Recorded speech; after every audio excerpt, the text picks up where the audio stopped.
Hi, I'm Rob Satloff, the director of the Washington Institute.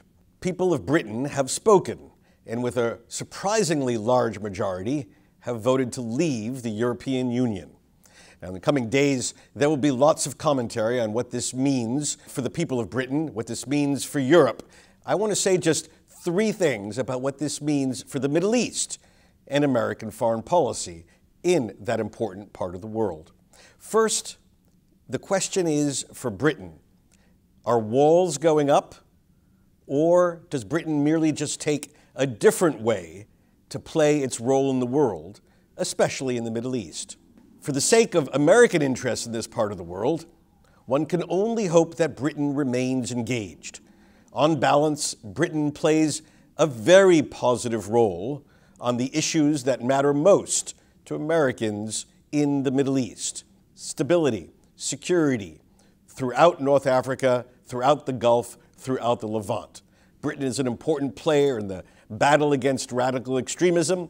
Britain is an important player in support of what we are trying to do to defeat the Islamic State.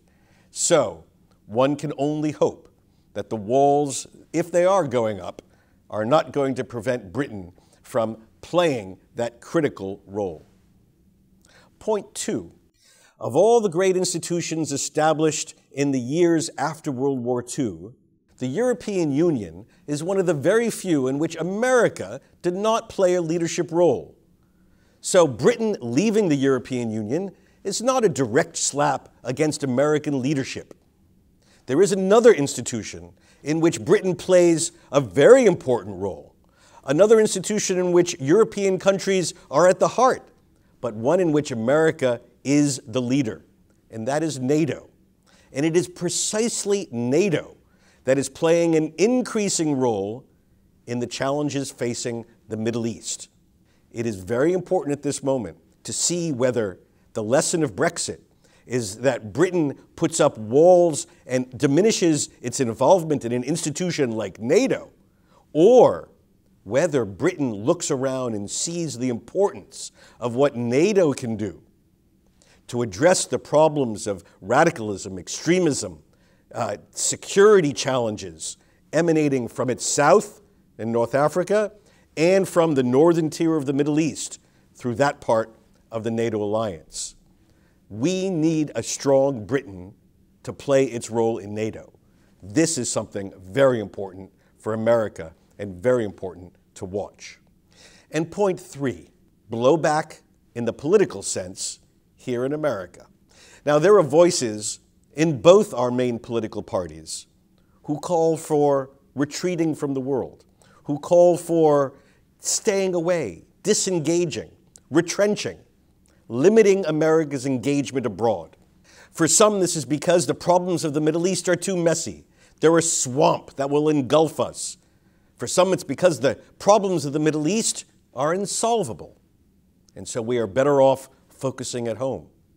For some, it's because the threats abroad are not nearly as important as the threats we see at home, the need to rebuild America. Many could take lessons from Britain and take the lesson that America should build a wall and avoid problems abroad.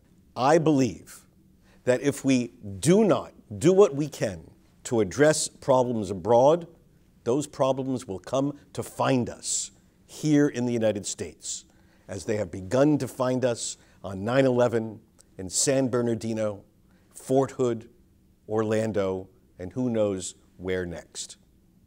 So, I hope we derive the right lessons from Britain.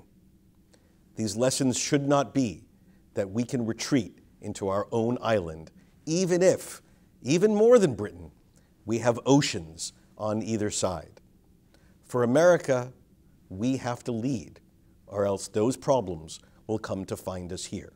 So, on these three issues, Britain maintaining and perhaps even deepening a positive role in the Middle East, recommitting and supporting even more the military alliance, NATO, in which it plays such an important role, and third, that we Americans do not take the lesson from Britain in that we should not put up walls and believe we can retreat around them, we have to engage for our own national security. Thank you. Again, I'm Rob Satloff of the Washington Institute for Near East Policy.